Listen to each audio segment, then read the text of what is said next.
look ahead to the new year. You may be wanting to set some new rules and new responsibilities for your kids, but creating those rules requires a delicate balance. So just how do we do that? Parenting expert Jackie Insinger from Insinger Insights is here with some advice. Thanks for being here, Jackie. My pleasure. Thanks for having me. So let's start off. Just tell us, what does research show in this area?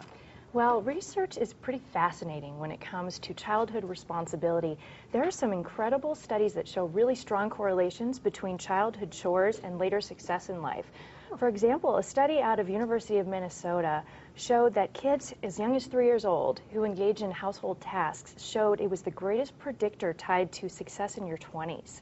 Wow. Yes, yeah, fascinating. And there are also studies, lots of studies, that showed a tie to increase in self-esteem, school performance, sense of responsibility, and a decrease in the frustration that often accompanies delayed gratification. All things we want for our kiddos. Okay, so how do we go about this? What should we do? Well, first of all, I think it's really important that we set realistic expectations for our kids. You want them to feel a sense of contribution and success when it comes to their contributions and responsibilities in the family and feeling an important role. So make sure you tailor it based on age and based on your specific child. Make sure the goals are really tied to that child and what they need to achieve. So what could be an age-appropriate chore for a child like 4 or 5, that young? 4 or 5 years old, bringing their dishes to the sink could be one, cleaning up their toys, just simple things that they are able to do and can feel proud of what they're doing. Okay, what else should we be keeping in mind when we're making these new rules? Super important is involving the kids. This is a full family buy-in. If you want to decrease the power struggle that can potentially ensue when you're trying to talk about chores in the house that we all know about. So in order to do that, you want your kids to buy in. You want them to feel that the tasks are doable, that the rewards are attainable, and that the consequences are fair. And once you have that, they'll be much easier to enforce.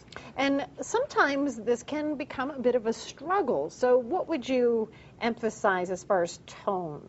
With tone, this is a collaboration. This is not a punishment. Chores are not something you do because you have to earn something and you're not good enough, and punishment type of things. This is something that you work together as a family, and this is how the family works and grows together. And you say to emphasize kindness. Yes, emphasizing kindness is big. You don't often see on chore charts lists of kind acts, and I think it's really important as parents that we make sure that we teach moral and behavioral responsibility as well as household responsibilities when it comes to chore charts.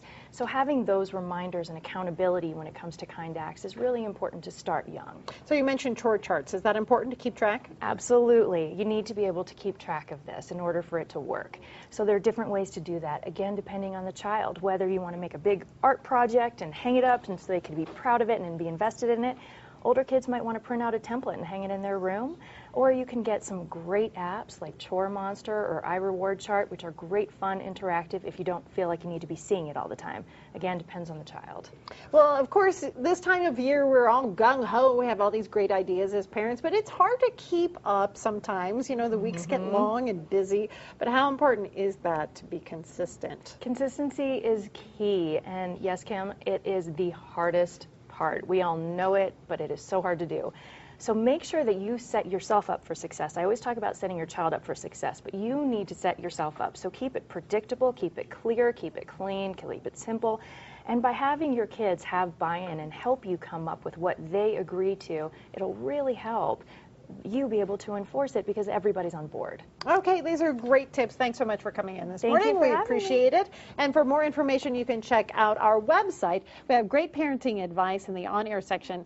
Just click on the link to Insinger Insights. It is 7:47.